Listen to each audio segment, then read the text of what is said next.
ዝነኛው አዶናይ አዶናይ ከኢትዮጵያ አየር ኃይል ከባድ ማስጠንቀቂያ ደረሰው። አዶናይን ጥፋተኛ ያስባለው ጉዳይ ምንድነው? እንዲሁም ደግሞ ከሰሞኑ በረከት ገበሬዋ ለእስር መዳረጓ ተሰምቷል። በምን ጉዳይ እንደታሰረችና እንዲሁም ደግሞ በቲክታክ ገጹ ላይ እንዲያጠፋቸው ማስጠንቀቂያ የተሰጡትን የአዶናይን ተንቀሳቃሽ ምስሎች በዚህ ፕሮግራም ላይ ምናጋራችሁ ይሆናል። ሌሎች ዝርዝር መረጃዎችን በተጣራና በማስረጃ በተደገፈ መልኩ አሰናድተነዋል። ተደምጡታላችሁ። በየጊዜው የምንለቃቸው አዳዲስ መረጃዎች እንዲደርሳችሁ ይህንን ቻናል ላይክ እና ሰብስክራይብ በማድረግ ቤተሰብ ይሁኑ። በአጭር ጊዜ ውስጥ በቲክታክ ብዙ አድናቂዎችና ተከታዮችን ማፍራት የቻለው አዶናይ ከሰሞኑ በተዘጋጀው የአየር ኃይል ፕሮግራም መድረክ ላይ ቀርቦ ንግግር ማድረጉ ትችትን አስነስቶ እንደነበር የማይዘነጋ ነው።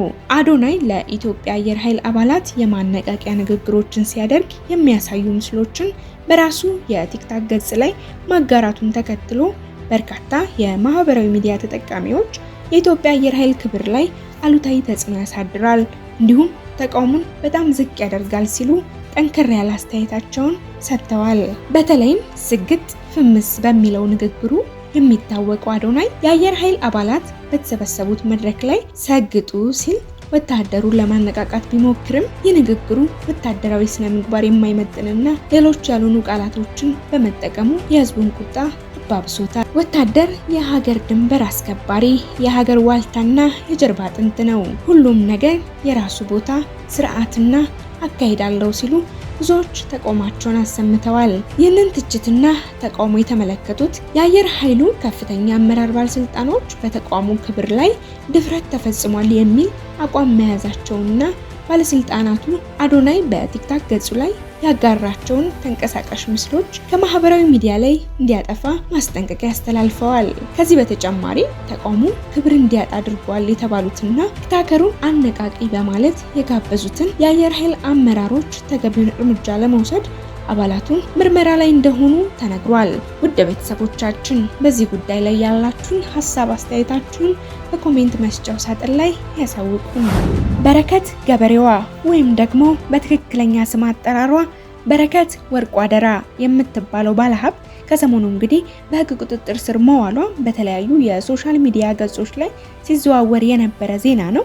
ይሁን እንጂ ዜናው አሁን ላይ ቢወጣም በረከት ያለፈው ቅዳሜ ነበር ወደ እስር ቤት የገባችው። በእርሻ ስራ ላይ የምናቃት በረከት ገበሬዋ ወላይታ ውስጥ 600 ሄክታር መሬት ላይ አትክልትና ፍራፍሬ ታመርት ነበር። ራሷንም ታታሪዋ ገበሬ ወይም በረከት ገበሬዋ እያለች በመጥራት ትታወቃለች።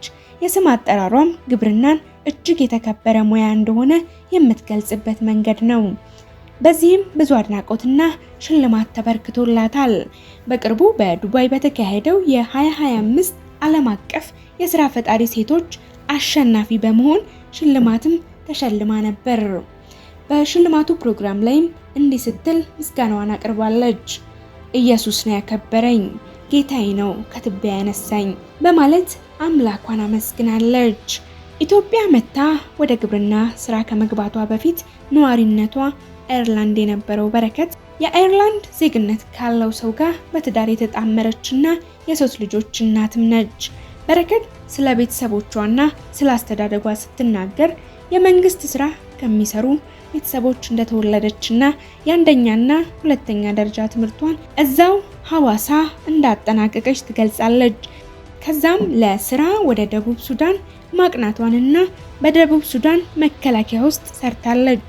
በሀገሪቱ ምክር ቤትም መዝገብ ቤት አገልግላለች። እንግዲህ ቀጠል አድርጋ ከደቡብ ሱዳን ወደ ኡጋንዳ መሄዷን የምትናገረው በረከት ገበሬ በኡጋንዳ ዩኒቨርሲቲ ውስጥ እየተማረች በኡጋንዳና በደቡብ ሱዳን መካከል ለ7 ዓመታት እየተመላለሰች መስራቷን ቀጥላ ነበር።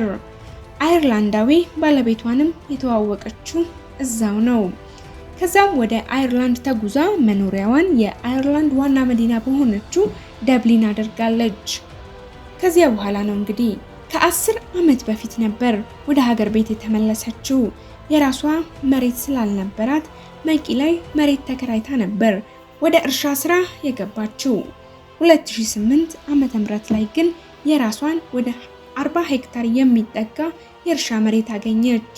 አሁን ላይ ከሐዋሳ አርሲ፣ ከአርሲ ወላይታ፣ ከወላይታ እስከ አዲስ አበባ ድረስ የተዘረጋው የበረከት ገበሬዋ የንግድ ሰንሰለት ጤናማ ያልሆነና ሌብነት የበዛበት ነው ሲሉ አንዳንዶች ከዚህ ቀደም በማህበራዊ ሚዲያዎች ላይ ብቅ ብለው ሲወቅሳት ተደምጦ ነበር።